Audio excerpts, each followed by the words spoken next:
It's like 7:10, and as we're getting there, the last bus leaves. And we get out, and all of a sudden we realize that it is like a massive storm above us. And we're like, oh crap. So we're sitting there on the side of the road, and this truck comes by, and he's like, get in. So we jump in the back of this pickup, and there's people on the side with us, like a mom and her 2 little girls, and then like some other people. So we all jump in, and I think we ended up paying the guy, because that's a ton of weight to be in the back of a truck, and it's like, you know, he's super poor. So we jump in the truck, and we start going up, and it just starts pouring. Like, it just started pouring. And I remember my companion was from Colombia. We're sitting there with our jackets on, because we were in suits for the baptism. So we're sitting there with our suit coats on, and we take them off, and we put them like to cover the little girls, because like, well, mostly because the Salvadorian people are super superstitious. So if they like think they get wet, like they're like, oh, I'm gonna get the flu and die. Like they all think like getting wet is just, you're dead. So, you know, these girls are there, and the mom is just like distraught. So we take off our jackets and cover, and we're talking with the mom. We're trying to like console her, and you can't hear anything because it's just pouring. And there's like water coming over like the upside of the mountain as we're cutting across, and just gushing across the road, and the water is like, you know, like up this far on the tires, and at one point it was covering the tops of the tires, and the car's going super slow, so we're all kind of scared that the truck's just gonna get like swept off the edge, and we're just gonna roll like to our death. Like, I'd never been in a situation like that. So we get to this one midway point called Ataco. So there was Ataco, and we were in Apaneca. That was the name of this village that we were in. And that's where this truck was headed. So it's like at the end of its journey, and everyone else was headed that way too. So we start walking up the road, my companion and I. At this point, we're just absolutely soaked. Like, I'm sure my scriptures at this point are just soaked, even though they're in like 10 bags. So we're walking up the side of the road, and it's pitch black, just pitch black. But I distinctly remember when I got out of the truck, I looked over at my companion, and he was new in the mission, so I was like training him. And I remember thinking, this kid looks like he's 30 years old, which was the most random thought, but I remember thinking his face looks so old right now. And I was like, huh, that's weird. So we keep walking up, and he'd been pretty quiet. And as we're walking, and we get like 100 yards from the turnoff to Ataco, and he goes, I'm like allergic to the cold. And I was like, what? And like in Spanish, it didn't make sense in my head. I was like, you're allergic to cold? What does that even mean? And so he's like, we have to find shelter now, because I like get really swollen. My body swells up. And so I like looked at him, and I looked at his face, and I was like, oh my gosh, that's why he looks so old.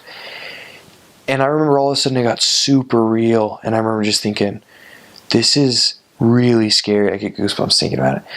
And I just remember praying so hard. And I remember the words of my prayer was like, God, I have no idea what to do, but I've been entrusted on behalf of the mission president and of this kid's parents with the safety, like, and the welfare and the good training of this missionary. And I was like, help me to know what to do. Help me to help this kid.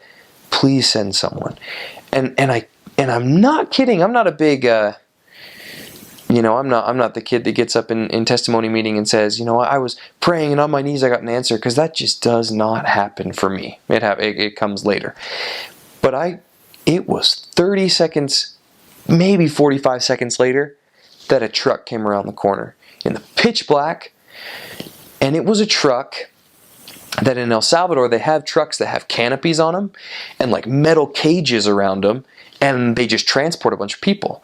So if you don't want to go on the bus because you don't have money, which doesn't make sense because it costs like 10 cents to go on the bus, or 5 cents, or 2 cents, like it's just crazy, super cheap, you can go in one of these trucks and pay even less. This truck came by, no one in it, canopy on it, metal cage, and I remember thinking, this is straight from God. Like, God knew that I was going to be at this point because He sent that truck up 30 minutes ago.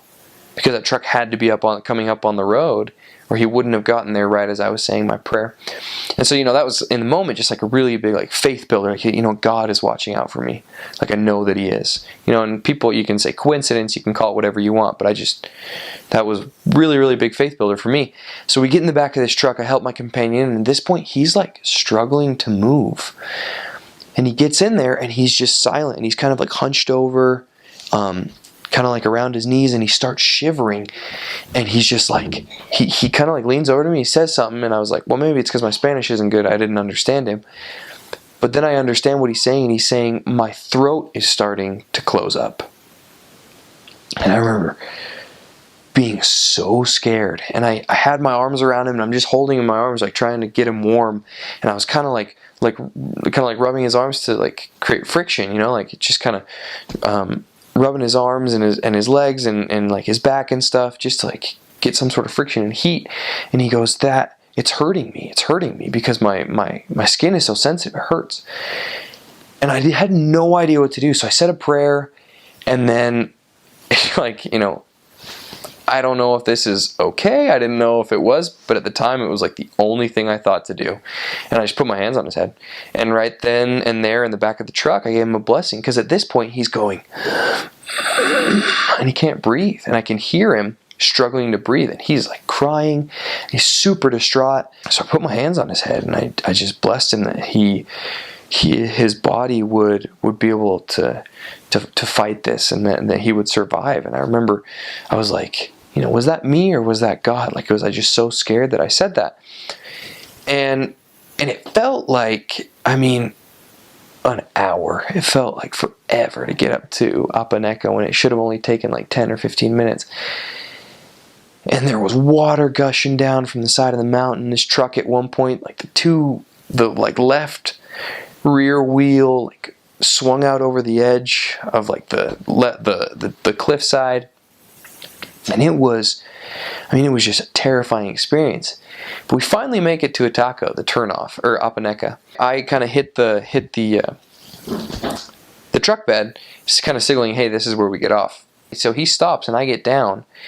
The funny thing about this truck was that there wasn't like glass here, it was just metal, so he couldn't see us. He was just like kind of gauging time. So I'm getting down and I'm helping my companion down. He starts to go, and my companion's still in the truck. And I remember my companion looks at me, and his backpack was like stuck. He looks at me, he looks at the truck, he looks back at me, and he just jumped. And he rolled like 4 or 5 times, and he was instantly like up on his feet. And I think there was a ton of adrenaline, but he's back on his feet. And his backpack was gone, so his camera was gone, so all of his pictures were gone. He like smashed his hand pretty good when he jumped out. And so I grab him and I put his arm around my shoulder, and I'm just like helping him. And I had an umbrella, and he was kind of using like the umbrella as kind of like a cane. Why we didn't use the umbrella when we were walking up and like in the truck is just because they just get destroyed, and all the wind, they just get rocked. So we hadn't used it. So we're using it as a cane, and the power was out because the storm knocked the power out in Apaneca. It was out for a couple days after that. But I remember I looked at him and I was like, dude, like, why did you jump out? Like, why didn't you like try and like stop him? And he's like, I probably should have, but like, I didn't want to leave you. And it was like a really surreal experience because it was so crazy and so scary, but it like made me and this kid from Colombia who was scared and he was away from home, like super tight. It wasn't like an answer to prayers. It wasn't like we weren't friends before, but I guess we didn't have like a lot of like companionship unity. And this just like really, really brought us close together. But at the same time, like really showed us how much God's hand was in our life. Super scary. It was terrifying. I thought my companion was going to die, but like it was cool.